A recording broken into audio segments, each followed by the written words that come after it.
बच्चों आज करने वाले हैं क्लास 12th का textile design unit 2 textile dyeing. उससे पहले मैं ये बताना चाहूंगी, अगर आपने एम्प्लॉयबिलिटी स्किल की वीडियो और यूनिट 1 की वीडियो नहीं देखी है तो पहले वो जाके देख के आओ, जिससे आपके एक बार कॉन्सेप्ट क्लियर हो जाए यूनिट 1 का भी, और आपको पता चल जाए कि एम्प्लॉयबिलिटी स्किल के मैम ने क्या क्वेश्चंस करवाए हैं। वो वीडियोस के लिंक आपके डिस्क्रिप्शन में डले हैं, तो आप जाके देख के आ सकते हैं। अच्छा, यूनिट 1 की वीडियो पे सब बच्चों ने कॉमेंट करके बोला कि हम इतना कर लेंगे तो हो जाएगा। भाई मैं गारंटी दे रही हूँ कि अगर जो मैं आपको पढ़ाऊंगी आपने पूरी वीडियो को देखा और अपना पूरा रिविजन किया, और मैं लास्ट में वीडियो के क्वेश्चंस भी सॉल्व करवाऊंगी, अगर आपने वो कर लिया आपके फुल मार्क्स आएंगे। मैं आपको ये चीज बता रही हूँ। अभी फैशन डिजाइन के बच्चों के फुल आए हैं, पेंटिंग के बच्चों के फुल आए हैं, होम साइंस के बच्चों के फुल आए हैं। एक भी बच्चे का ये नहीं आया कमेंट कि हमें समझ नहीं आया। तो डेफिनेटली आप भी अगर यूनिट 1 ढंग से देखोगे और अब यूनिट 2 को ध्यान से करोगे, मैं आपकी 5 यूनिट्स की वीडियो बनाऊंगी, you will get full marks. For sure you will get full marks. पूरी वीडियो ध्यान से सुनना। इस तरीके से मैं पढ़ाती हूँ कि आपके दिमाग में बैठा दूं और आप अपने आप से भी आंसर्स बना सको। तो आपके लिए समझना बहुत ज्यादा जरूरी है। ये मेरी मास्टर वन शॉट है, जल्दी से रिवीजन करके फिर क्वेश्चन करेंगे। पहला क्या है, while pre treatment clean the fabric dyeing is the process of applying uniform. भाई टेक्सटाइल डाइंग की बात कर रहे हैं, मतलब जो कपड़ा है अब वो डाई होगा। डाई होगा तो आप समझ सकते हो कि अब हम उस फैब्रिक को कलर कर रहे हैं एक तरीके से, राइट। डाई करने का मतलब है एक कपड़ा जो रॉ होता है, हमने यूनिट 1 में पढ़ा था कि एक वो ग्रे फैब्रिक होता है और वो क्लीन करके then it's become a white fabric, right. White fabric जो अब आपका हो गया, अब हमें उसमें क्या कर रहा है, प्री ट्रीटमेंट करके हमने उसे क्लीन कर दिया, अब हमें उसे डाई करना है, right. For a dye to be effective, अगर एक कपड़े को ढंग से डाई करना है तो उसके लिए it must be soluble in water. Water अच्छी तरीके से सोल्यूबल, मतलब डाई जो है, जो डाई पाउडर है वो अच्छी तरीके से पानी में घुलना चाहिए। And have affinity for the substance fibre being died, और जो भी हम कपड़ा डाई कर रहे हैं वो उस डाई को एब्जॉर्ब करना चाहिए। मानते हो नहीं मानते हो, पहले बताओ मानते हो नहीं मानते हो, जल्दी से लाइक करो। मानते हो नहीं मानते हो। अगर एक डाई का मॉलिक्यूल है, फॉर एग्जांपल आपने देखा होगा कितनी बार मम्मियां जाती हैं दुपट्टा डाई करने के लिए, जाती है ना, कहती हैं कि नीचे वाले भैया को मैं कपड़ा डाई करने के लिए दे के आ रही हूँ। तो होता क्या है, जब वो डाई के लिए दे के आ रही है उस टाइम पे वो एक बड़ा सा बाउल लेके बैठा है अपना, ठीक है, भिगोना लेके बैठा है, उसके अंदर वो अपना डाई पाउडर डाल रहा है और कपड़ा डाल रहा है। तो वो जो डाई पाउडर पानी में घोल रहा है जिससे कि वो डाई ढंग से पानी में सोल्यूबल हो जाए, और कपड़े के अंदर एफिनिटी का मतलब है प्यार, एक तरीके से मैं बोलूंगी लव दिखाए विद द फाइबर्स, कपड़े के अंदर ढंग से घुस जाए। तभी तो अगर अगर एक कहते हैं कि कितनी बार ऐसा कपड़े होते हैं, जब तुम सरोजनी नगर से कपड़े लेके आओ या बेकार जगह से कपड़े लेके आओ तो उसमें से कलर निकलने लगता है। मानते हो नहीं मानते हो। कभी भी लोकल मार्केट से लेके आओ कपड़े, इतनी घटिया डाई यूज करते हैं कि उसको धोते ही कपड़े में से कलर निकलेगा। क्यों? इसका मतलब उस डाई और कपड़े के बीच में प्यार नहीं है, वो ढंग से उसकी डाई लगी नहीं है, इसलिए उसको धो के उसका कलर निकल गया है। उसी बात को कह रहे हैं कि अगर एक अच्छी डाई की पहचान यही है कि वो वाटर में सॉल्यूबल होनी चाहिए, और दूसरी बात it should have affinity with the fibre, और फाइबर के साथ क्या होना चाहिए, उसका प्यार होना चाहिए, एफिनिटी होनी चाहिए, फाइबर के साथ मिलजुल के अच्छी तरीके से वो उसके साथ बॉन्ड बना ले, राइट। अब करते हैं स्टेजेस ऑफ डाइंग। हमने अपने टेक्सटाइल प्रोसेस में देखा है कि आपके पास फाइबर होते हैं, ठीक है। रॉ स्टेज पे जब आप प्लांट में से आप पहले फाइबर निकालते हो, है ना। फाइबर मतलब छोटे छोटे रेशे, उन छोटे छोटे रेशों को आपस में आप स्पिनिंग करके यार्न बनाते हो, पूरा धागा बनाते हो, और धागे से आप फिर पूरा कपड़ा बनता है जब धागों में आपस में वीविंग होती है, करेक्ट, राइट। फाइबर होता है, फिर यार्न बनता है, और फिर पूरा का पूरा फैब्रिक बनता है, फिर आप काट के गारमेंट बनाते हो, करेक्ट। अब आपकी जो डाइंग है वो हर जगह पे होती है, मतलब डिपेंड करता है कि आपको क्या लुक चाहिए, उसकी वजह से हर जगह पे आप डाई कर सकते हो। आप फाइबर स्टेज पे भी करते हो। अभी मैं इसकी फोटो भी दिखाऊंगी आपको, मैं इमेजेस ढूंढ ढूंढ के लेके आई हूँ जिससे कि तुम्हारे दिमाग में भी बिठा सकूँ और तुम्हें याद भी रहे, तो मैं आगे फोटोज भी दिखाऊंगी। फाइबर स्टेज की बात कर रहे हैं। फाइबर स्टेज का मतलब है छोटे छोटे जो रेशे हैं, जब आपने कॉटन बॉल्स में से कॉटन को निकाला तभी उसको डाई कर दिया। अब आप बोलोगे तभी उसको डाई करने की जरूरत क्या है, पूरा कपड़ा बनाओ फिर डाई करो। डिपेंड करता है, मार्केट में छोटे छोटे रेशे भी मिलते हैं जो अलग अलग कलर के डाई करे हुए होते हैं। जैसे अगर मैं बोलूं, कितने बार होता है कि जो हमारे धागे होते हैं, ऊन वगैरह हो गई, या आपने देखा होगा जो एम्ब्रॉयडरी के धागे होते हैं, ये सारे धागे आपको कलर वाले मिलते हैं मार्केट में। क्यों? पूरे कपड़े तो नहीं, ये धागे कलर करके मिलते हैं क्योंकि उनके ऊपर डाई करके उसको तैयार कर दिया गया है ना, धागों को वो डाई करके मार्केट में सीधा बेचते हैं। तो इसलिए फाइबर स्टेज पे भी आपकी डाइंग होती है। फाइबर मतलब जब वो रेशे हैं, रॉ स्टेज पे है, raw loose fibres before spinning, उनको धागे बनाने से पहले ही उनको डाई कर दिया जाता है। और तो इस डाइंग प्रोसेस को क्या बोलते हैं, स्टॉक डाइंग बोलते हैं या टॉप डाइंग बोलते हैं। जब मैं वर्धमान की मिल में गई थी तो वर्धमान के पास बहुत बड़ी फाइबर स्टेज की डाइंग मशीन थी। मैंने वहाँ पे देखा कि किस तरीके से वो रेशो को, इतने सारे रेशो को इकट्ठा करते हैं और कंप्रेस करके अच्छी तरीके से डाइंग मशीन में डालते हैं जिससे सारों में एक ही कलर आ जाएगा, राइट। तो मैं कह रही हूँ रॉ स्टेज में भी फाइबर्स को स्पिनिंग से पहले, धागे बनाने से पहले डाई कर दिया जाता है। Gives the best colour penetration, जिस वजह से उन रेशो के अंदर बेस्ट कलर उसके अंदर घुस सके, अच्छी तरीके से पेनिट्रेट हो जाए। एंड फास्टनेस, फास्टनेस का मतलब क्या होता है, फास्टनेस का मतलब तेजी नहीं होता, फास्टनेस का मतलब यह है कि कलर बाहर ना निकले और उसकी अच्छी तरीके से फास्टनेस हुई हो, ठीक है। मतलब क्या कह रहे हो, फाइबर स्टेज पे जो हम डाइंग करते हैं, it means that fibres are dyed at raw stage, और इस प्रोसेस को हम क्या बोलते हैं, टॉप डाइंग, या फिर हम इसे स्टॉक डाइंग बोलते हैं। स्टॉक डाइंग मशीन्स यूज करी जाती हैं, ठीक है। अब मैं बोल रही हूँ यार्न स्टेज, मतलब कि अब धागा, अब किसी ने बोला कि वाइट धागे बहुत सारे इकट्ठे हो गए, अब धागों को करो डाई। जब आपने फाइबर स्टेज पे करा तो उसे स्टॉक डाइंग बोल दिया, टॉप डाइंग बोल दिया। जब आप धागों को डाई करोगे, कभी कभार धागे जैसे कि मैंने बोला ऊन के धागे मिलते हैं, अलग अलग कलर के मिलते हैं। जब मैं बच्चों को एम्ब्रॉयडरी करती थी, निफ्ट में भी मैं जब एम्ब्रॉयडरी करती थी तो अलग अलग कलर के धागे लेके आती थी। तो वो धागे जो आपको डाई करे हुए मार्केट में मिलते हैं, वो कौन सी मशीन से, मतलब उस प्रोसेस को क्या बोलते हैं, हैंक डाइंग, जहां पे आपके धागों को डाई किया जाता है बुनाई से पहले, वीविंग करने से पहले, कपड़ा बनाने से पहले उसको हम डाई कर देते हैं। जैसे आपने देखा होगा चेक का कपड़ा होता है, देखा होगा कि आपके फादर वगैरह चेक वाला कपड़ा पहनते हैं तो उसमें नीले कलर के भी धागे होते हैं और वाइट धागे भी होते हैं। क्यों? क्योंकि वो डाई करे हुए धागों से वीविंग करी जाती है, ठीक है। तो यहाँ पे क्या कहते हैं, कौन सी मशीन कह रहे हैं, हैंक डाइंग यूज होती है, essential for creating woven pattern. जैसे कि मैंने तुम्हें बोला चेक है, चेक का फैब्रिक होता है जहाँ पे चेक्स बन रहे होते हैं, ब्लू भी होते हैं और वाइट लाइंस भी होती हैं धागों की, तो वहाँ पे डाई करके यूज किया जाता है। स्ट्राइप्स हो गई, उस जगह पे यार्न डाइंग को देखने को मिलता है। अब फैब्रिक डाइंग तो आपको पता ही है, फैब्रिक और गारमेंट डाइंग तो आपको पता ही है, मतलब कपड़े की डाइंग की बात कर रहे हैं। फैब्रिक जब पूरा बुन गया उसके बाद डाइंग, जैसे आपकी मम्मी कपड़ा ले आएंगी बाजार से और बोलेंगी इसको डाई करा के ले आ, होता है ना कि नीचे डायर वाले बच्चे हैं, उनको डायर वाला भैया बैठे हैं, उनको बोल दे कि 1 मीटर 40 रुपए में रेड कलर का डाई कर देगा दुपट्टा। तो यहाँ पे क्या है, आपने उन्हें फैब्रिक दे दिया और वो डाई करके दे रहे हैं आपको। मतलब the fabric is woven and now it is ready to dye, और उसको हम क्या बोलते हैं, पीस डाई, क्योंकि अब आप पूरा पीस दे रहे हो डाई करने के लिए। तो बच्चों यहाँ पे जैसे क्वेश्चन बन जाता है कि what do you mean by top dyeing, तो एकदम कंफ्यूज नहीं, क्या बोल दिया टॉप डाइंग, ये तो पढ़ाया ही नहीं। टॉप डाइंग क्या है, फाइबर स्टेज की बात करी जाइए। अगर हैंक डाइंग या पैकेज डाइंग की बात करेंगे तो धागों की बात करिए, यार्न डाइंग की बात करिए। अगर वो पीस डाइंग बोल दे, explain what is piece dyeing, NCERT, मतलब एक बार आपके सीबीएसई बोर्ड में क्वेश्चन भी आया है कि पीस डाइंग क्या होता है। तो पीस डाइंग क्या है, जब आप फैब्रिक स्टेज पे कपड़े को डाई कर रहे हो, गारमेंट, ठीक है। तो जब हम फैब्रिक स्टेज पे कर रहे हो तो आपको बहुत कॉमन देखने को मिलता है, सस्ता भी पड़ता है और फास्टेस्ट होता है। गारमेंट डाइंग का मतलब क्या है, जैसे गारमेंट डाइंग का बड़ा अच्छा एग्जांपल बताती हूँ। मैं एक वाइट टी शर्ट लेके आई थी और मुझे जब टाई एंड डाई का बहुत शौक था तो मैंने एक भिगोना लिया और उसमें हल्दी डाल दी थी और अपनी पूरी शर्ट को उसको नीचे से येलो कर दिया था और ऊपर से छोड़ दिया था, मतलब उसको आधा ही, मतलब अब आपका गारमेंट पूरा बन चुका है। बनी बनाई शर्ट लेके आई थी बाजार से और उसके बाद उसको डाई किया।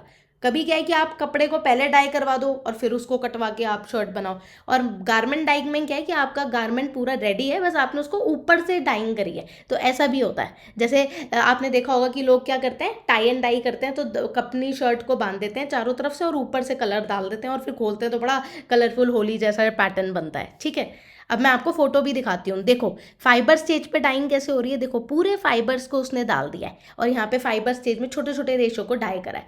यार्न डाइंग में आपको पूरा धागे देखने को मिल रहे हैं, किस तरीके से उसने धागों को पूरा अच्छी तरीके से डिबो के अपना डाई कर रहा है। फैब्रिक स्टेज में पूरे कपड़े का रोल है, पूरा रोल है, थान। इससे भी बड़ी बड़ी अगर मौका पड़ेगा तो I will also make a video कि जब मैं नेक्स्ट टाइम वर्धमान या ट्राइडेंट जाऊंगी तो आप लोगों को वीडियो पे ज़रूर दिखाऊंगी कि इनकी फैक्ट्री कैसे काम करती है। डाइंग एट गारमेंट स्टेज, जैसे कि पूरा शर्ट तैयार हो गया उसके बाद आप उसको कलर कर देते हो, ऊपर से डाइंग कर देते हो, ठीक है। अच्छा यहाँ पे मैं प्रिंटिंग की बात नहीं कर रही हूँ, बहुत बच्चे डाइंग और प्रिंटिंग में कंफ्यूज हो जाते हैं। प्रिंट का मतलब होता है आपने ऊपर से छपाई करी है, छपाई नहीं। डाइंग का मतलब है पूरे के पूरे कपड़े को ही कलर कर दिया है, पूरे के पूरे धागे को ही कलर कर दिया है, आगे पीछे हर तरफ से एक जैसा ही दिखेगा, है ना, उसको डाइंग बोलते हैं। अब हम बात करते हैं क्लासिफिकेशन ऑफ डाइज की। अलग अलग तरीके की डाई मिलती है बाजार पे अलग अलग कपड़ों के लिए। क्या एक बात बताओ, एक हमारा कॉटन का कपड़ा है जो हम गर्मियों में पहनते हैं, राइट, एक हमारा सिल्क का कपड़ा है जो हमारा महंगा कपड़ा होता है, जो आपने देखा होगा मम्मा लोग सिल्क सिल्क की साड़ियाँ पहनती है, तसर सिल्क हो गया, मुगा सिल्क हो गया, उसकी साड़ियाँ पहन रही है। क्या हम हर जगह पे सेम ही डाई यूज़ करेंगे? या फिर मैं बोलूँ कि जब मैं स्पोर्ट्स खेलने जाती हूँ, स्पोर्ट्स वगैरह मतलब वॉक करने जाती हूँ, योगा करती हूँ, तब मैं योगा पैंट्स पहनती हूँ जो कि पॉलिएस्टर के होते हैं। क्या उसके ऊपर अलग अलग फैब्रिक पे अलग अलग डाई यूज होती है? क्या उस पर हम सेम डाई यूज करेंगे? नहीं, क्योंकि जब फैब्रिक अलग है तो उसकी प्रॉपर्टी अलग होगी, तो उसके अंदर जो डाई फंस जा सके, मतलब आप समझ रहे हो, एक ये आपको समझना पड़ेगा कि अलग अलग फैब्रिक पे अलग अलग डाई इस्तेमाल होती है, क्योंकि आपका फैब्रिक की प्रॉपर्टी अलग है। पॉलिएस्टर एकदम आपका क्या रहता है, सिंथेटिक रहता है, तो उसमें आपको डाई एब्जॉर्ब करना थोड़ा मुश्किल होता है, तो उसकी डाई दूसरी होती है जो उसमें आसानी से फंस सके, एफिनिटी शो कर सके, है ना। इसी तरीके से अगर मैं बोलूँ, अगर आपका कॉटन का फैब्रिक है तो उसकी अलग होती है, सिंथेटिक की अलग होती है, वुलन फैब्रिक की अलग होती है। तो आपके कोर्स में कुछ आपकी 5-6 आपके पास डाइज हैं और जिसके ऊपर क्वेश्चन आएगा ही आएगा। ये इस चैप्टर में से इसके ऊपर क्वेश्चन तो बनना ही बनना है, ठीक है, लिख के ले लो, आएगा ही आएगा।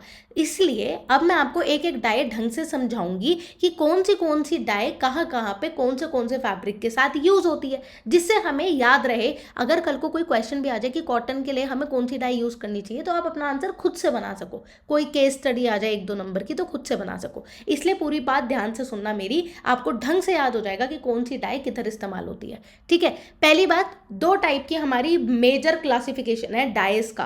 पहला नेचुरल डाई और दूसरा सिंथेटिक डाई, ठीक है। नेचुरल डाइज का मतलब हो गया जो मुझे प्लांट से मिलती हैं, इंसेक्ट से मिलती है, मिनरल से मिलती है। प्लांट से जैसे कि मैंने बोला था हल्दी टर्मरिक है और डाई का काम करती है, ठीक है। उसके बाद मैं बात करूं अनियन से भी मिलती है। बीट रूट जो चुकंदर खाते हैं उससे पिंक कलर की मिलती है। इसी तरीके से स्पेनिच की बात करूं जो कि ग्रीन कलर का है, उससे ग्रीन कलर की डाई मिलती है। अलग अलग कलर से अलग अलग कलर की डाई मिलती है नेचुरली। बट हमें जब इतनी बड़ा इंडिया जैसी पॉपुलेशन में इतने सारे लोग हैं, तो क्या हम नेचुरल रिसोर्सेज से यूज करेंगे नेचुरल डाई करने के लिए? वहां पे एक तो कलर वेरिएशन भी आता है और उसकी बहुत सारी लिमिटेशंस है। इसलिए आपके कोर्स में मेजरली सिंथेटिक डाई की बात करी गई है। अगर क्वेश्चन बनेगा तो यही बन सकता है, व्हाट आर नेचुरल डाइज, जो आप बता दोगे they are obtain from plant, insect and minerals. But आपके कोर्स में क्या आया हुआ है, सिंथेटिक डाइज के बारे में बहुत मेजर बातें करी हैं, क्योंकि वो कमर्शियली यूज होती हैं। बड़ी बड़ी कंपनी देख लो, आदित्य बिरला देख लो, आप पैंटालून देख लो, स्टैंडर्ड मैक्स देख लो,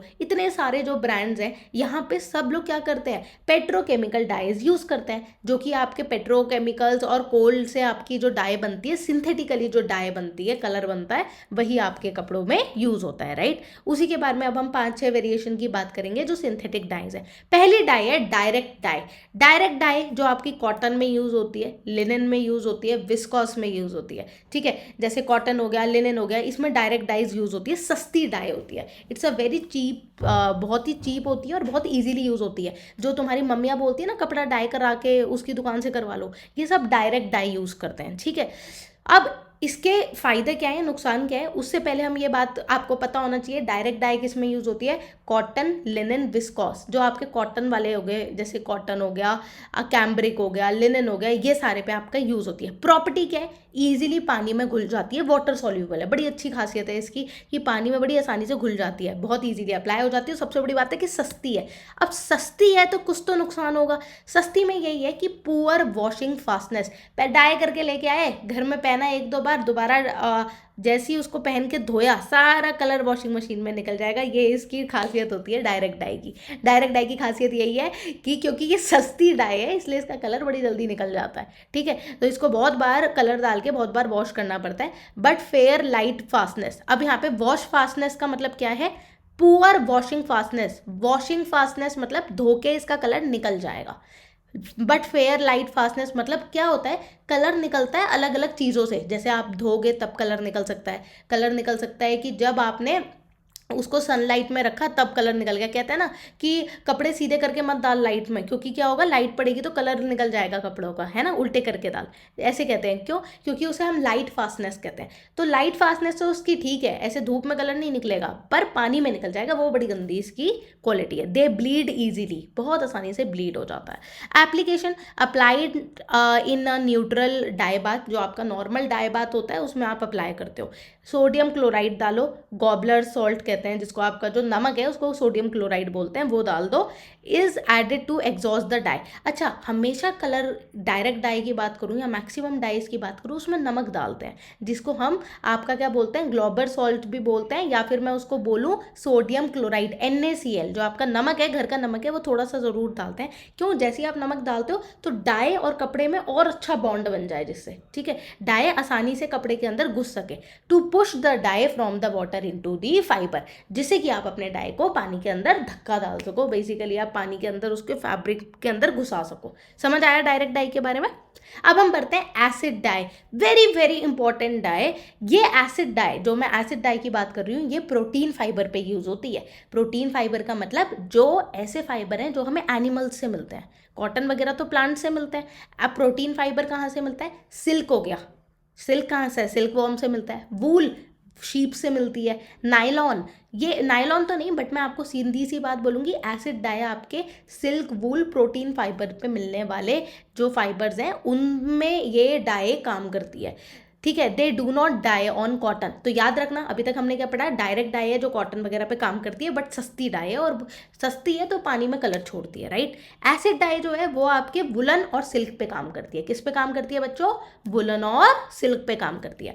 प्रॉपर्टीज क्या है? पानी में बड़ी अच्छी तरीके से घुल जाती है, डाई है तो पानी में तो घुलेगी अच्छी तरीके से, और बहुत ही ज़्यादा ब्राइट और ब्रिलियंट कलर शो करती है। तभी तो इसको एसिड डाई बोलते हैं, क्योंकि ये ब्राइट कलर देती है, बहुत ही ब्रिलियंट कलर देती है। Good light and washing fastness, wash होने के बाद भी उसका कलर नहीं निकलेगा। और गुड लाइट फास्टनेस, मतलब कि फास्टनेस का मतलब यहाँ पे ये है, लाइट में कलर निकालती है। गुड, गुड मीन्स इट नहीं निकालती है, ठीक है। So it having a good light fastness है, ठीक है। Application applied in acidic dye bath, और इसको acidic dye bath, acid dye है, थोड़ा सा एसिडिक कंडीशन कर दो, एसिटिक एसिड डाल देते हैं, कोई भी एसिड हल्का सा डाल दो तो ये और एक्टिवली काम करती है, डाई जो है अच्छी तरीके से कपड़े के अंदर घुस जाएगी। समझ में आया? एसिड डाई सिल्क वूल पे काम करती है, ब्राइट कलर शो करती है, बहुत अच्छी प्रॉपर्टी है इसकी, लाइट की और पानी की बड़ी अच्छी प्रॉपर्टी है। और हल्की सी एसिडिक कंडीशन कर दोगे बाथ टब में, मतलब डाई बाथ के अंदर जहाँ पे आप अपने पानी को घोल रहे हो, उसमें हल्का सा एसिड डाल दो और जल्दी काम करती है, तेज। बेसिक डाई के बारे में बात करते हैं। बेसिक डाई आपके एक्रेलिक फाइबर पे काम करती है, ठीक है। Acrylic fibre historically used for silk but rarely today due to fastness issues.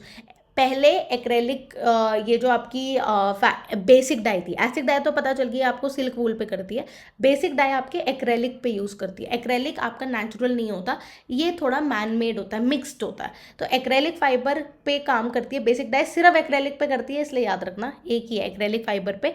Properties क्या है? यील्ड एक्सेप्शनली ब्रिलियंट फ्लोरोसेंट, एकदम ब्राइट कलर्स निकालती है एक्रेलिक के ऊपर काम करके, एक्रेलिक के फाइबर्स पे काम करके एकदम ब्राइट फ्लोरोसेंट कलर निकालेगी। However they extremely poor light fastness, but आप लाइट डालोगे तो अपना फास्टनेस है, अपना कलर छोड़ देगी ऑन नेचुरल फाइबर्स, ठीक है। एप्लीकेशन वाटर सॉल्यूबल है, एसिडिक बात कर दो, स्लाइटली एसिडिक बात में आप उसको डाल सकते हो। समझ आ गया?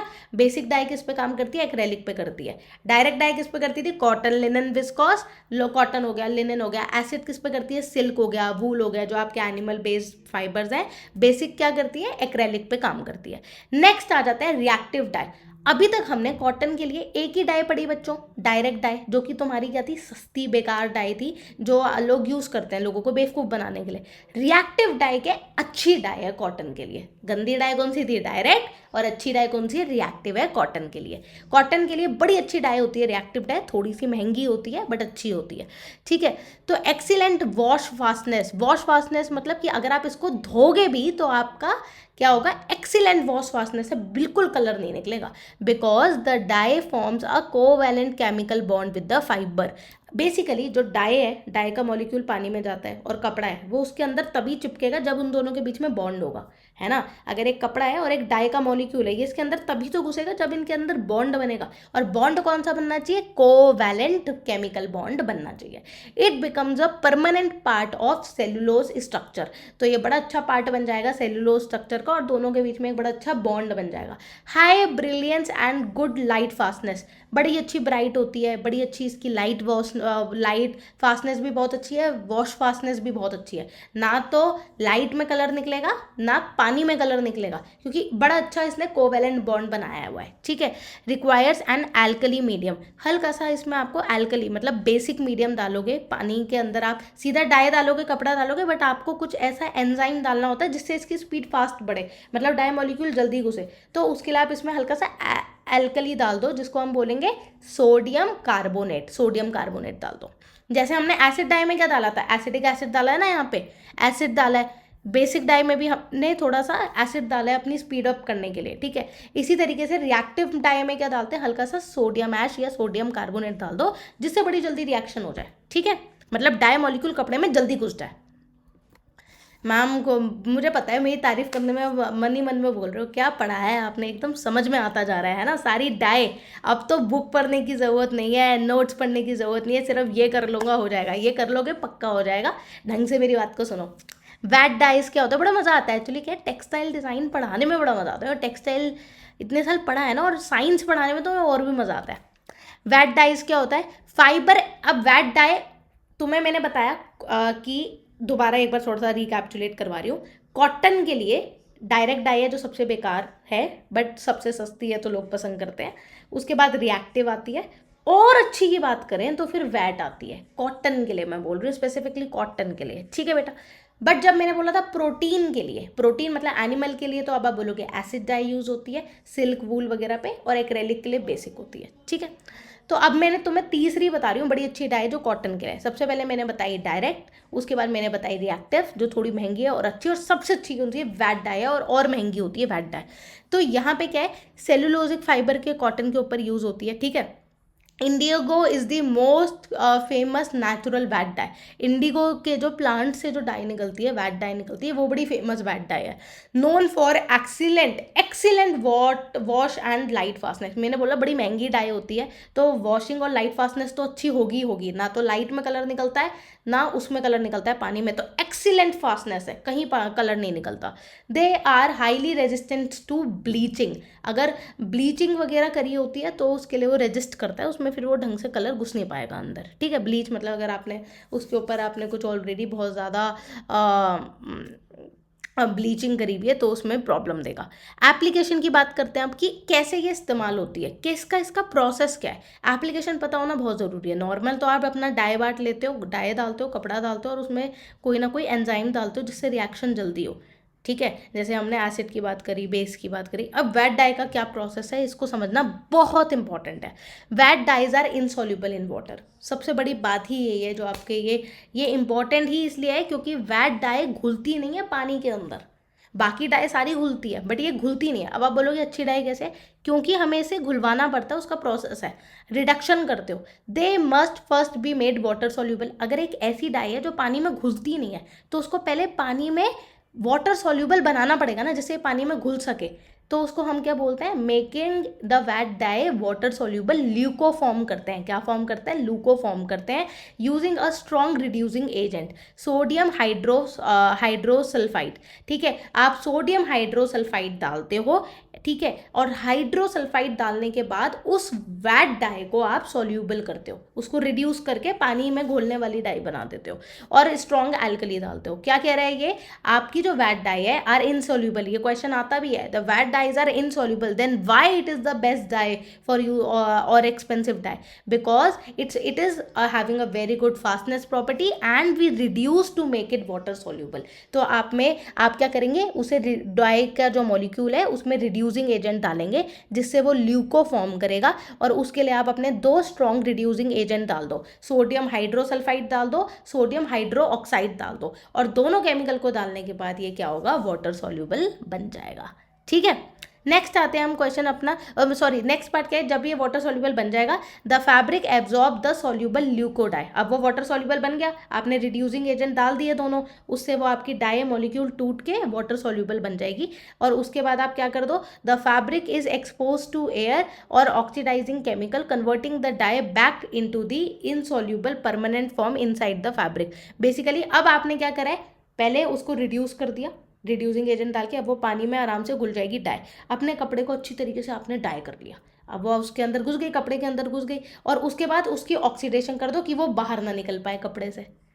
अब आपने उसको, फिर उसमें फंस गई ना अब तो डाई मॉलिक्यूल, उसके बाद आप उसे ऑक्सीडेशन कर देते हैं। क्या करते हैं हम उसे हवा में आराम से डाल देते हैं कपड़े को, तो वो ऑक्सीडाइज हो जाती है। रिड्यूसिंग एजेंट मतलब अब आपने उस डाई में से ऑक्सीजन निकाल दी, डाई मॉलिक्यूल में से ऑक्सीजन निकाल दी, उसने ल्यूको फॉर्म करा, अब वो आपके कपड़े में अच्छी तरीके से घुस गई। जब वो घुस गई उसे ऑक्सीजन मिल जाएगी बाहर, आप उसे सुखाओगे तो वापस उसमें फंस जाएगी और कभी बाहर नहीं निकलेगी। इसी कारण वेट डाई बहुत अच्छी डाई होती है, क्योंकि पहली बात तो इनसॉल्यूबल है, तो घोल के कपड़े के अंदर घुस गई, उसके बाद बाहर निकाला, फिर वो डाई कभी बाहर नहीं निकली, वो फंस गई है वो कपड़े के अंदर अच्छी तरीके से।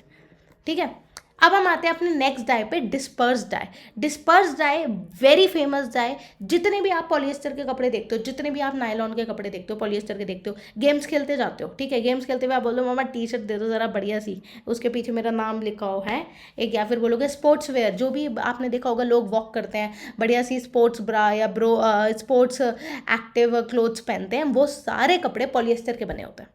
सारे कपड़े पॉलिएस्टर के बने होते हैं, जो आपके सिंथेटिक कपड़ा होता है, जो कि आपको कंफर्टेबल फील नहीं करवाता। ठीक है, it's not cotton, it's synthetic कपड़ा। तो पॉलिएस्टर हो गया, नाइलॉन हो गया, उन सारे सिंथेटिक कपड़ों में डिस्पर्स डाई, क्योंकि भाई सबसे बड़ी बात यही है कि सिंथेटिक कपड़े की पानी से कोई लगाव नहीं है, पानी से बिल्कुल पसंद नहीं होता, इसलिए इसको हीट बिल्कुल हाई टेम्परेचर में डाई को इसके अंदर डाला जाता है। डिस्पर सिंथेटिक कपड़े की क्या है, सिंथेटिक सी हमारे जो भी नेचुरल क्लोथ्स हैं वो तो पानी के लिए एफिनिटी शो करते हैं, पानी को एब्जॉर्ब करते हैं, डाई मॉलिक्यूल इजीली एब्जॉर्ब कर लेते हैं।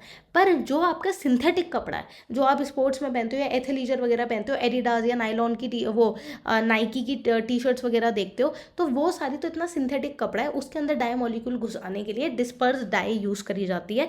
बहुत अच्छी फास्टनेस है, कहीं ना वो पानी में निकलती ना वो लाइट में निकलती। एप्लीकेशन क्या है, वेरी स्पेशल कंडीशन, बहुत इंपॉर्टेंट लाइन है बेटा ये, very special condition to penetrate the highly packed synthetic fiber. This is done using a carrier chemical at boiling point or above high temperature high pressure machine eight 130 degree Celsius. मैंने खुद ने synthetic, पता है जब मैं अपने NIFT के second year के एग्जाम में थी तो मेरे को खुद उन्होंने बोला था डिस्पर्स डाई के साथ एक्सपेरिमेंट करके दिखाओ, एक सिंथेटिक कपड़ा दे दिया था एकदम, और उसको फिर मैंने हमारे पास मशीन थी HTHP जिसको हम बोलते हैं हाई टेम्परेचर हाई प्रेशर, उसमें बहुत हाई टेम्परेचर होता है, बहुत हाई टेम्परेचर होता है, और हाई प्रेशर पे वो ऐसे करके अब फैब्रिक का मैंने वो डाला, पीस डाला और डाई डाली अपनी डिस्पर्स डाई, और उसके बाद वो बहुत हाई टेम्परेचर में जाके वो डाई करती है बहुत अच्छी तरीके से। तो उसमें बहुत हाई टेम्परेचर होता है, क्योंकि मैंने आपको बताया हाई टेम्परेचर क्यों होता है, क्वेश्चन ऐसे आता है हाई टेम्परेचर क्यों होता है, क्योंकि सिंथेटिक फाइबर है, सिंथेटिक फाइबर तो वैसे ही पानी को एब्जॉर्ब नहीं करता, तो हाई टेम्परेचर से उसके अंदर ज़बरदस्ती डाई को फंसाया जाता है। ठीक है, अब आती है आपकी एजोइक डाई। एजोइक डाई जो होती है बड़ी खतरनाक डाई है ये। खतरनाक डाई क्यों है, क्योंकि it's a very harmful and it's a very carcinogenic die.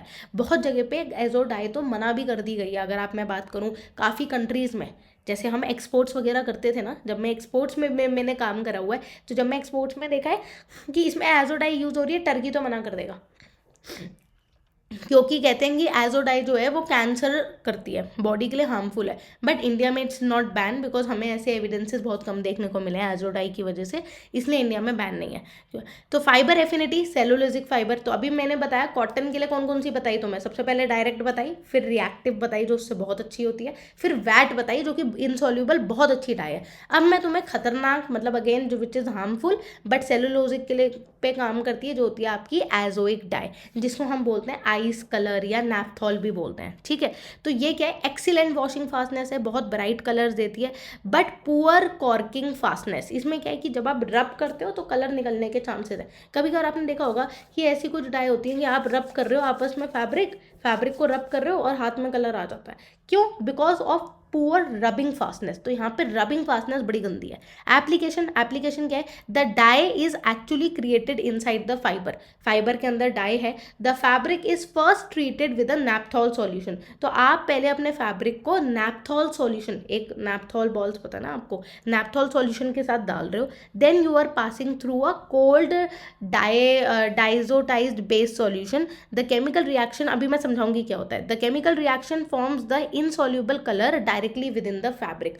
Basically इसका काम करने का तरीका ये है, आप सबसे पहले आपका जो कपड़ा है उसको आप नैपथॉल सॉल्यूशन पे डालो, ठीक है। सबसे पहले आप नैपथॉल सॉल्यूशन में डालो, उस सॉल्यूशन में डाल के आपको कलर नहीं दिखाई देगा, बट उसमें एक केमिकल ऊपर डल चुका है नैपथॉल का। उसके बाद आप उसको उठा के एक अपने बेस सॉल्यूशन में डालो, जिसको हम बोलते हैं डाइजोटाइज्ड बेस सॉल्यूशन, फिर आपको फाइनल कलर दिखाई देगा। इसमें आपको 2 बार डिप करना पड़ता है। एजोडाई जो होती है, जो कार्सिनोजेनिक डाई है जो मैं आपको बता रही हूँ, यहाँ पे आपको 2 बार सॉल्यूशन में डालना है। एक बार आपको नैपथॉल सॉल्यूशन में डालना है और एक बार आपको डाइजोटाइज बेस सॉल्यूशन में डालना है। तो पहले नैपथॉल में डालो, फिर उठा के उसको डाइजोटाइज में डालो, तब जाके आपकी एजोडाई चढ़ती है। अब हम आते हैं अपनी next, I think this is the last dye जो आपके करिकुलम में है, सल्फर डाई। बड़ी खतरनाक डाई है ये अगेन, बट ये बहुत इंपॉर्टेंट है क्योंकि सल्फर डाई सबसे ज़्यादा आपके जो यूज़ होती है डार्क कलर्स होते हैं, जैसे कि आपके ब्लू हो गए, डेनिम्स हो गए। डेनिम्स देखे आपने, अब देखो डेनिम का कपड़ा बड़ा वो होता है, स्टिफ कपड़ा होता है, राइट। डेनिम की बात करूँ, ब्लैक जीन्स की बात करूँ, सब जगह सल्फर यूज़ होती है। Sulphur again cellulosic cotton viscous पे यूज़ होती है, ठीक है, बट ये specifically denims heavy dark colours के ऊपर यूज़ होती है। These are economical dyes primarily used on heavy dark muted colors, deep black, blue, green, brown, ऐसे कलर्स पे यूज होती है। बड़ी अच्छी इसकी वॉशनेस एंड लाइट फास्टनेस प्रॉपर्टीज हैं, ठीक है। कॉटन के लिए स्पेसिफिकली मैंने तुम्हें 5 डाई बता दी हैं। डायरेक्ट सस्ती बेकार, उसके बाद मैंने रिएक्टिव बड़ी अच्छी है, उसके बाद vat dye which is insoluble but बहुत ही अच्छी एक्सपेंसिव है। उसके बाद मैंने एजो डाई बताई जो खतरनाक होती है हमारी बॉडी के लिए, और उसमें 2 सॉल्यूशन लगते हैं, नैपथॉल और फिर बेस। और लास्ट मैं बता रही हूँ सल्फर, जो सिर्फ स्पेसिफिकली डेनिम्स और डार्क कलर्स के लिए यूज़ करी जाती है। ये 5 है। इसके अलावा एसिड डाई यूज़ हमने किस लिए करी थी बच्चों, सिल्क के लिए। और बेसिक डाई हमने किस लिए यूज़ करी थी, हमने बेस के लिए हमने बेसिक डाई यूज़ करी है एक्रेलिक के लिए, और डिस्पर्स पॉलिएस्टर के लिए सिंथेटिक। टोटल मिला के ये 8 की 8 डाई आपको ढंग से पता होनी चाहिए, और जिस तरीके से मैंने पढ़ाया मुझे पता है आपको समझ में आ गया होगा, ठीक है। तो डार्क कलर्स के लिए यूज़ होता है। दे offer good wash and light fastness. अब मेजर ड्रॉबैक क्या है, हाईली टेस्टेबल क्वेश्चन है बेटा, ये देखो हाईली टेस्टेबल लिखा है, इसका मतलब हाईली टेस्टेबल है कि इसका ड्रॉबैक क्या है, टेंडरिंग इफेक्ट देखने को मिलता है। If the dye fabric is stored for a long time, मान लो मैंने अपनी जीन्स डाल दी, सल्फर डाई डाल दी और 2 दिन के लिए छोड़ दिया, ठीक है। The sulphur in the dye can react with the moisture in the air to form a sulphuric acid. जो सल्फर आपने डाला है वो बाहर ऑक्सीजन के साथ मिलेगा, हवा के साथ, और वो एसिड बना देगा, जो कि आपके फाइबर कॉटन के ऊपर रिएक्ट करेगा और कॉटन फट सकता है। क्योंकि आपको पता होगा कि जब आप किसी कपड़े के ऊपर इतनी एसिडिक कंडीशन डालोगे तो उसके धागे क्या होंगे, टेंडरिंग कर जाएंगे, मतलब कि वो टेंडर कर जाएंगे, हल्के पड़ जाएंगे, या तो वो बहुत वीक हो जाएगा या फट जाएगा। इसीलिए सल्फ्यूरिक एसिड को ज़्यादा टाइम के लिए आपको कभी भी अपने डाई बाथ में नहीं डालना चाहिए। सल्फर डाइज को कभी भी नहीं डालना चाहिए। क्वेश्चन दोबारा समझा रही हूँ, सल्फर डाई को कभी भी डाई बाथ में ज़्यादा टाइम के लिए नहीं डालना चाहिए, क्योंकि अगर हम सल्फर डाई को डाई बाथ में डालेंगे तो क्या होगा, वो रिएक्ट करेगा। सल्फर डाई को हमने डाई बाथ में डाला, जैसे ही हमने सल्फर डाई को डाई बाथ में डाला वो एकदम रिएक्ट करेगा आपके कपड़े के साथ, और जैसे ही वो अपने के कपड़े के साथ एकदम कपड़े के साथ तो रिएक्ट करेगा ही करेगा, आपने ज़्यादा टाइम के लिए डाल दिया, मॉइस्चर के साथ रिएक्ट करेगा, एसिडिक कंडीशन बन जाएंगी और हो सकता है आपका कपड़ा फट जाए या फिर टेंडर कर जाए, मतलब वीक हो जाए। ब्राउनीनेस मतलब if not properly washed after dyeing, dye करने के बाद ना हमें कपड़े को ढंग से धोना भी पड़ता है, क्योंकि उसमें पता चलता है कितनी डाई निकल गई, क्या हुआ है, ढंग से डाई हुआ है या नहीं हुआ, पैची तो नहीं हुआ। तो अगर आपने उसको ढंग से वॉश नहीं किया, the fabric can develop an unwanted brown like surface. अगर कभी कभार अगर आप ढंग से वॉश नहीं कर रहे हो सल्फर डाई को यूज़ करने के बाद, तो उसमें या फिर सल्फर डाई चिपकी रह गई है, आपने ढंग से साफ नहीं करी है, तो ब्राउन लाइक का टेक्सचर हो जाएगा, सरफेस का जो फैब्रिक का जो सरफेस है वो ढंग से आपका विजिबल नहीं होगा। एप्लीकेशन सिंपल है कि like vat dyes, sulphur dyes are also insoluble in water में ढंग से सल्फर डाई घुलती नहीं है, तो उनको पहले रिड्यूस किया जाता है कि उनको वापस जैसे हमने वैट डाई में किया था कि हमने वैट डाई को क्या किया, पहले रिड्यूस कर दिया, रिड्यूसिंग एजेंट डाला, सोडा ऐश वगैरह डाला, और फिर हाई टेम्परेचर पे उसको बॉईल करके हमने पानी को डाई कर मतलब फैब्रिक को डाई कर लिया, और उसके बाद उसको ऑक्सीडाइज कर लिया जिससे वो परमानेंटली इनसॉल्यूबल हो जाए। बैड डाई में भी यही किया था। बैड डाई में क्या किया था, सेम प्रोसेस था। हमारा कपड़ा था, हमने अपने कपड़े को क्या किया, पहले क्यों हमारी जो कपड़े के साथ जो हमारी डाई है, बैड डाई है, वो डायरेक्टली नहीं उसमें डाई कर रही थी, इसलिए हमने उसको पहले रिड्यूसिंग एजेंट डाला जिससे आपकी डाई मॉलिक्यूल रिड्यूस हो जाए। ठीक है, सोडियम सल्फाइड हो गया, आपने सोडियम कार्बोनेट डाला, उससे वो उसका टूट जाए मॉलिक्यूल, इजीली कपड़े में डाई फंस जाए, और उसके बाद उसको सुखाओगे वो ऑक्सीडाइज हो जाएगी, उसे ऑक्सीजन मिल जाएगी, और जैसे उसे ऑक्सीजन मिलेगी वो डाई उसमें फंस जाएगी। Same for sulphur also. Next हम आते हैं अपने एनसीईआरटी स्टाइल के क्वेश्चंस। अब एनसीईआरटी के क्या क्या क्वेश्चंस है ये करना भी बहुत ज़्यादा ज़रूरी है। What is the fundamental difference between dyeing and printing. भाई डाई और प्रिंटिंग में डिफरेंस क्या है? सीधी सी बात है, डाइंग का मतलब ये है कि अगर आप किसी कपड़े को डाई करते हो तो आपका कपड़ा हर तरफ से, आगे से पीछे से सेम ही डाई होगा ना। Entire surface of the textile material will get colour uniformly. सीधी सी बात है, ये बहुत अच्छी लाइन लिखी है कि डाइंग का मतलब ये है कि colour uniformly over the entire surface of textile. पूरा जो भी आप धागे कर रहे हो, कुछ भी स्टेज पे डाइंग कर रहे हो, पूरा का पूरा सरफेस उसका डाई होगा। पर printing you can do it on a specific area. आप चाहो तो पूरे चीज़ को प्रिंट मत करो, थोड़े से हिस्से को प्रिंट कर लो। ब्लॉक प्रिंटिंग है, आपने ब्लॉक उठाया और एक जगह ठप्पा मार दिया, पूरे कपड़े को मत करो, ऐसे ही सीधा उसको इतनी जगह पे प्रिंटिंग कर लो। तो प्रिंटिंग के only apply the colour to specific localised area. Printing जब हम करते हैं तो हम थोड़े से हिस्से में या जितना एरिया हमें चाहिए हम उसमें करते हैं, राइट। और वो हर तरफ से बराबर भी नहीं होती। कपड़े के पीछे की तरफ आपको प्रिंटिंग हल्की दिखाई देगी और आगे की तरफ ढंग से दिखाई देगी। डाइंग आप जब करते हो तो कपड़ा आगे पीछे हर तरीके से प्रॉपरली डाई होता है। Why are direct dyes rarely used for garment and that require frequent washing? क्यों अगर आप नॉर्मल गारमेंट्स में डायरेक्ट डाई के कपड़े पहन रहे हो, because they have a very poor washing fastness. Washing fastness, पानी में कलर निकलता है उसका, बहुत ही गंदी उसकी क्वालिटी है, ये पुअर वॉशिंग फास्टनेस प्रॉपर्टी है। That's why we don't use direct dyes. उसकी जगह आप रिएक्टिव यूज कर लो, because the dye forms very weak bond with the fibre. देखो एक अच्छी, जैसे मैंने बोला था कि बैड डाई है या फिर रिएक्टिव डाई है, वो बहुत अच्छा जो उसका डाई मॉलिक्यूल होता है बहुत अच्छा बॉन्ड फॉर्म करता है फाइबर के साथ। ये फाइबर है, ये मॉलिक्यूल है, बहुत अच्छा बॉन्ड फॉर्म करता है, कोवैलेंट बॉन्ड फॉर्म करना चाहिए। बट डायरेक्ट डाई बहुत ही वीक फॉर्म करता है। फिजिकल फोर्सेस, हाइड्रोजन बॉन्ड वो फॉर्म करेगा, और जैसे ही आप उसको पानी में से निकालोगे वो बॉन्ड टूट जाएगा, डाई मॉलिक्यूल डाई बाहर निकल जाएंगे सारे, तो आपका कलर क्या होगा, ब्लीड करने लगेगा। इसलिए हम लोग क्या करते हैं, डायरेक्ट डाई को नहीं यूज़ करते। तो कौन सा bond reactive dye cotton fibre के साथ फॉर्म करता है? देखो क्वेश्चन क्या है, name the specific chemical bond form between reactive and cotton fibre, covalent chemical bond. कौन सा? Covalent chemical bond. नेक्स्ट कह रहा है which class of dyes is use to dye polyester, what specific equipment is required. तो देखो polyester को die करने के लिए हमें डिस्पर्स डाई चाहिए, आपको पता है पॉलिएस्टर की डाई कौन सी होती है, डिस्पर्स डाई होती है। ऐसे ही क्वेश्चन आएगा कि कौन सी डाई इस्तेमाल होती है कौन से कपड़े के लिए, तो यही मैंने आपको याद करवाया है। अब इक्विपमेंट कौन सा चाहिए, हाई टेम्परेचर हाई प्रेशर की मशीन होती है, 130 डिग्री सेल्सियस पे आप उसको डाई कर सकते हो, बहुत ही हाई टेम्परेचर और हाई प्रेशर पे होती है, because polyester is a synthetic fibre, तो it requires high temperature so that the dye can penetrate into the fibre. Dye जो है वो अच्छी तरीके से पेनिट्रेट मतलब घुस सके फाइबर के अंदर। पीस डाइंग क्या होता है? पीस डाइंग का मतलब मैंने आपको बताया था कि जब आप फैब्रिक स्टेज पे कपड़े को डाई करते हो। Piece dyeing is the process of dyeing textile, of dyeing fabric after they have been woven. जब वो पूरे बुन चुके हैं, मतलब बुनाई हो चुकी है, धागों से पूरा कपड़ा बन चुका है, now you give for fabric dyeing जिसे बोलते हैं, उसी को ही हम क्या बोलते हैं, पीस डाइंग बोलते हैं, which is very common to see, economical and solid colour fabric जो आपको मिलते हैं। रेड कलर का कपड़ा लेके आओ मार्केट से, तो जो आपको मिलेगा वो डाई करा हुआ फैब्रिक ही तो मिलेगा, पीस डाइंग बोलते हैं उसे। अब हम करते हैं अपने मोस्ट इंपॉर्टेंट क्वेश्चन, छाट छाट के क्वेश्चन लेके आई हूँ प्रीवियस ईयर के, ढंग से करो उसको।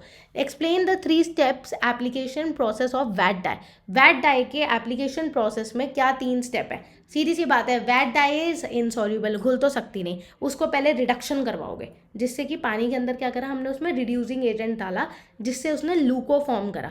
क्या रिड्यूसिंग डाला है आपने? Sodium hydrosulphide and sodium hydroxide, NaOH, basic हमने डाला है, जिससे जो मॉलिक्यूल के अंदर की ऑक्सीजन है वो बाहर निकल जाए। ठीक है। अब वो मॉलिक्यूल के अंदर की ऑक्सीजन निकल जाएगी बाहर, पानी के अंदर आपने उसको घोल दिया, अब उसकी डाइंग कर दो। Bring the fabric inside the inside the dye bath and leuco dye will get absorb. अब जो उसका ल्यूको फॉर्म करा है वो सारा उसके अंदर एब्जॉर्ब हो जाएगा कपड़े में। उसके बाद आप उसे बाहर निकाल दो। Now the fabric is expose to air, उसे एयर में बाहर निकाला कपड़े को, और उससे सारी की सारी जो डाई थी अब वो ऑक्सीडाइज होगी, अब वो कपड़े में से बाहर नहीं निकलेगी, है ना। अब डाई वापस पहले की तरह हो गई। पहले आपने उसे रिड्यूस करा डाई को, जिससे वो पानी में एकदम आसानी से घुल गई। जब आपने sodium hydrosulphide and sodium hydroxide ये 2 केमिकल डाले तो आपकी डाई क्या हो गई, बड़ी अच्छी तरीके से कपड़े के साथ घुल गई। आपने उसको डाई कर लिया, डाई करने के बाद उसको वापस ऑक्सीजन में दिखा दो, वो फंसी रह जाएगी, अब वो वापस इनसॉल्यूबल बन गई है।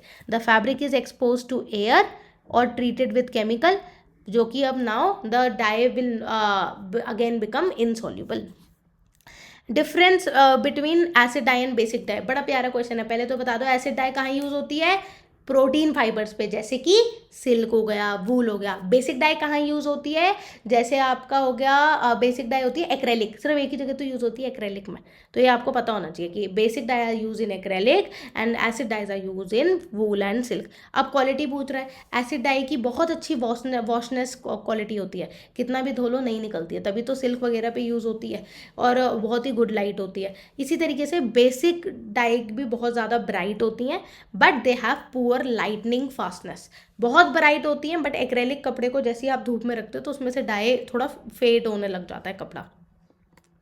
What is the role of NaCl और Glauber salt in the application of direct dye. अगर मैंने आपको डायरेक्ट डाई का यूज़ करते हुए बताया होगा कि जब हम डायरेक्ट डाई को पानी में डालते हैं, अपना कपड़ा डालते हैं, वो सस्ती डाई जो है कॉटन के लिए, तो वहाँ पे हम हल्का सा नमक डालते हैं, गॉबलर सॉल्ट बोल दो या फिर उसको सोडियम क्लोराइड बोल दो। क्यों डालते हैं? Salt act as an exhausting agent since both the cellulose fiber and the dye carry negative charge।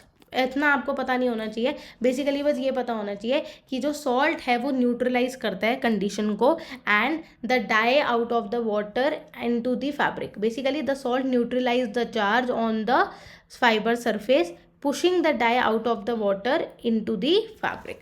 Die को मतलब basically it's an exhausting agent where salt will help the dye to penetrate into the fabric. सीधी सी बात है कि क्यों डालेंगे हम ये एजेंट ही इसलिए डालते हैं जिससे कि वो क्या करे, आपकी जो डाई है वो फाइबर के अंदर घुस सके, कपड़े के अंदर घुस सके। Why are azoic dyes are referred as ice colour. मैंने बोला था आइस कलर्स क्यों बोलते हैं एजो डाई को, because is ice colours because the chemical reaction develop to required to develop them must be carried out at low temperature. जो हम सारी डाई में आप क्या करोगे, आप उबालते हो ना, तब आपने देखा होगा डाई बात है, आपने भिगोना रखा, उसके नीचे आपने गैस चलाओगे, गैस है या स्टोव चलाओगे, तब जाके आप डाई मॉलिक्यूल जिससे जल्दी बॉइलिंग टेम्परेचर में काम करे।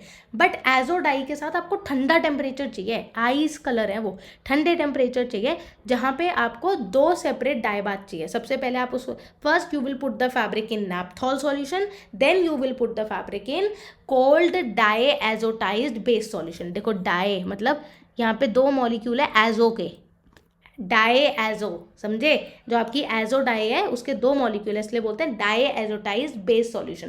पहले नैपथॉल में डालो, फिर निकाल के डाई एजोटाइज बेस सॉल्यूशन में डाल दो, और ठंडी कंडीशंस में, मतलब टेम्परेचर गर्म करने की जरूरत नहीं है यहाँ पे, आपका कलर चढ़ जाएगा। Why do cotton fabric dyed with sulphur dye. ऐसा क्यों कि जो आपके कॉटन के फैब्रिक होते हैं उन्हें सल्फर डाई से करते हैं, समटाइम टीयर ईजिली वो फट जाते हैं आफ्टर लॉन्ग स्टोरेज, क्योंकि ओवर द टाइम, अगेन मैंने क्वेश्चन बताया था, because of tendering effect. Tendering effect होता है जो कि आप अगर अपने सल्फर के डाई के साथ अपने कपड़े को इतने टाइम के लिए छोड़ दोगे तो क्या करेगा, sulphur will react to oxygen outside in the moisture and will form sulphuric acid, sulphuric acid हो जाएगा, because and then it will the sulphuric acid will make your fibre tear, जिससे वो फटे, वो वीक पड़ जाए। इसलिए हम क्या कहते हैं कि सल्फर डाई के साथ कपड़े को ज़्यादा टाइम के लिए नहीं छोड़ना चाहिए, जिससे आपका टेंडरिंग इफेक्ट ना हो। तो ऐसे वर्ड आपको डालने पड़ेंगे कि it causes tendering effect if you will leave the fabric, और वो डिग्रेड करेगा, वीक बना देगा। State the chemical specific chemicals required to make sulphur dye water soluble for application. तो सल्फर डाई को वाटर सोल्यूबल बनाने के लिए आपको पता होगा वैट डाई और सल्फर डाई दोनों ही इनसोल्यूबल होती हैं। दोनों को पहले रिड्यूस करते हैं, रिड्यूसिंग एजेंट डाल के, सोडियम हाइड्रोक्साइड डाल के, और ऑक्साइड सोडियम हाइड्रोक्साइड और सोडियम हाइड्रोसल्फाइड, दोनों को डालते हो आप केमिकल्स को और उसके बाद रिड्यूस करके फिर उसको डाई करते हो, फिर ऑक्सीडाइज। इसी तरीके से ये कह रहा है कि कौन सा केमिकल यूज़ यहाँ पे करते हो आप डाई को सॉल्यूबल बनाने के लिए, सोडियम कार्बोनेट। ठीक है, अब प्रीवियस ईयर क्वेश्चंस हैं। अब आपको मैं जल्दी से बता रही हूँ 2 मार्क के 3 मार्क के जो पेपर में आए हुए हैं, देखते हैं कि हमसे हो पाते हैं या नहीं। Identify the most suitable dye class for dyeing 100% wool. बिना आंसर देके बताओ 100% वूल के लिए क्या होगा। वूल वूल क्या है, प्रोटीन फाइबर। प्रोटीन फाइबर के लिए कौन सी डाई यूज होती है, एसिडिक डाई यूज होती है। क्या होती है, एसिड डाई यूज होती है। और कंडीशन, पीएच कंडीशन क्या होनी चाहिए, पीएच कंडीशन मतलब पानी का जो सॉल्यूशन है वो कैसा होना चाहिए, हल्का सा एसिडिक होना चाहिए। क्या होना चाहिए, एसिडिक होना चाहिए। ठीक है। Second, a student dyed a cotton fabric using reactive dye. एक बंदा है, एक स्टूडेंट है आपकी तरह, उसने कॉटन को फैब्रिक को रिएक्टिव डाई से डाई करा है। बहुत ही प्यारा बंदा है ये। The colour looks bright, colour एकदम looks bright, but it's bleeding heavily in its first wash. पहले वॉश में थोड़ा वो कलर निकल रहा है। Which essential chemical step was likely miss during the process. तो इसने ऐसा क्या करा कि रिएक्टिव डाई के साथ काम करने के बाद भी इसका कलर निकल रहा है, क्योंकि इसने अपना वो नहीं डाला, सोडियम कार्बोनेट। कोई भी, मैंने क्या बोला था कि जब भी आप रिएक्टिव डाई के साथ काम करते हो तो आप क्या करते हो, हल्का सा अपनी कंडीशंस को बेसिक बनाते हो, हल्का सा आप उसका सॉल्यूशन बेसिक बनाते हो, एसिडिक नहीं बनाते। तो आपको इसमें सोडियम कार्बोनेट डालना पड़ता है, जिससे आपकी dye can penetrate and form a covalent bond with the fibre. आपकी जो भी डाई मॉलिक्यूल है उसको कोवैलेंट बॉन्ड वो फॉर्म करेगा, तभी तो बाहर नहीं निकलेगा डाई मॉलिक्यूल पानी से धोने के बाद। डायरेक्ट डाई में वो करता ही नहीं, वो हाइड्रोजन बॉन्ड फॉर्म करता है जो कि बहुत ही वीक बॉन्ड होता है, तभी डाई मॉलिक्यूल निकल जाता है। रिएक्टिव डाई का तभी नहीं निकलेगा जब वो कोवैलेंट बॉन्ड फॉर्म करेगा, और वो तभी करेगा जब आप उसमें सोडियम कार्बोनेट डालोगे। तो रिएक्टिव डाई के साथ काम करते हुए सोडियम कार्बोनेट डालना पड़ता है। थोड़े से केमिकल्स वगैरह ज़्यादा हैं, बट इतने भी ज़्यादा नहीं है। अगर आपने आठों डाइस के बारे में ढंग से पढ़ोगे तो याद जरूर होगा। Classified dyes based on their application method, provide a detail explanation of any 2 dye classes specifically used for cellulosic fiber, highlighting their fastness property and required auxiliary chemicals. तो आपको ये पता होगा कि आपको 2 डाई के बारे में बताना है जो कि आपके सेलुलोजिक फाइबर पे काम करती है। तो डायरेक्ट डाई बता सकते हो आप, रिएक्टिव बता दो, वैट बता दो, सल्फर बता दो, कोई भी 2 बता दो जो आपको याद हो। अब मैं डायरेक्ट के बारे में मैंने यहाँ पे लिखा है, ठीक है। इसने देखो सारा बताया, स्टूडेंट्स ये सारी चीज़ें लिस्ट कर सकते हो आप चाहो तो वैट बताओ, रिएक्टिव बताओ, सल्फर या एजो। ये पांचों की पांचों आपकी सेल्यूलोज पे काम करती है ना। वो 3 जो है वो आपकी सिल्क, पॉलिएस्टर और एक्रेलिक की वो अलग है, बट ये आपकी पांचों की पांचों सेल्यूलोज पे काम करती हैं। आप कोई भी बता दो। डायरेक्ट बोलोगे तो ये बोलोगे कि they have good light fastness but very poor washing fastness, और इसको काम करने के लिए थोड़ा सा आपको नमक डालना पड़ता है, गॉबलर सॉल्ट। वैट डाई के लिए आपको पता होगा कि इट्स एन इनसॉल्युबल डाई, तो आप पहले इसको रिड्यूस करोगे, फिर सोडियम हाइड्रोसल्फाइड और हाइड्रोक्साइड डाल के रिड्यूस करने के बाद फिर आप अपने कपड़े को डाई करके ऑक्सीडाइज करोगे। मल्टीपल चॉइस क्वेश्चन पे करवा देती हूँ ये जल्दी से। Which of the following dyes form a permanent covalent bond. Direct dye बिल्कुल भी नहीं, एसिड डाई नहीं, रिएक्टिव डाई बहुत अच्छी होती है और कोवैलेंट बॉन्ड फॉर्म करती है कपड़े के साथ। ठीक है। क्या है, अफोर्डेबल भी है। रिएक्टिव डाई थोड़ी सी महंगी है पर अफोर्डेबल है। वैट डाई तो काफ़ी महंगी होती है comparatively reactive dye. The primary reducing agent use to make vat dye को बनाने के लिए, क्योंकि वैट डाई खुद में इनसॉल्यूबल है, तो आप उसमें क्या डालोगे, सोडियम कार्बोनेट नहीं, सोडियम कार्बोनेट हम सल्फर में डालते हैं। Sodium hydrosulphide, yes sodium hydrosulphide. If you need a dye and acrylic yarn बोल दिया, वो बोल रहा है ब्राइट चाहिए, फ्लोरोसेंट शेड चाहिए, तो कौन सी डाई यूज़ करेंगे, एक्रेलिक के साथ बेसिक डाई यूज़ करेंगे। At what temperature are disperse dye are apply to polyester.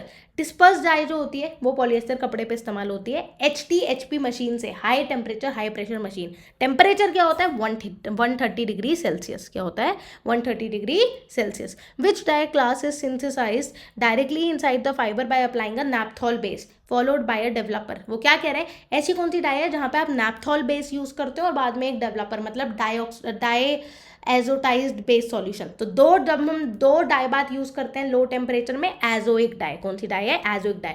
बच्चों अगर अभी तक जाके आपने सब्सक्राइब नहीं किया ना तो जल्दी से करके ऑफ, तभी बनाऊंगी मैं यूनिट 3। जल्दी से सब्सक्राइब करो, और अगर वीडियो पसंद आई है शेयर करो अपने फ्रेंड्स के साथ। मैं चाहती हूँ ज़्यादा से ज़्यादा बच्चों को पता चले टेक्सटाइल साइंस के बारे में भी, and share among your friends जिनके एग्जाम आने वाले हैं। फुल मार्क्स पक्का आ जाएंगे। आई एम गारंटी होगी, अगर आप ढंग से यूनिट्स देखोगे तो ढंग से आ जाएंगे। जाके एम्प्लॉयबिलिटी स्किल और यूनिट 1 भी फिनिश कर दो। अगर कहीं पे अटकते हो, भटकते हो, कोई डाउट आता है, कमेंट कर दो। I will definitely answer your queries. अगर आप कोई प्रीवियस ईयर क्वेश्चन सॉल्व कर रहे हो, कुछ भी कर रहे हो, तो आप मैम से पूछ सकते हो एनी टाइम।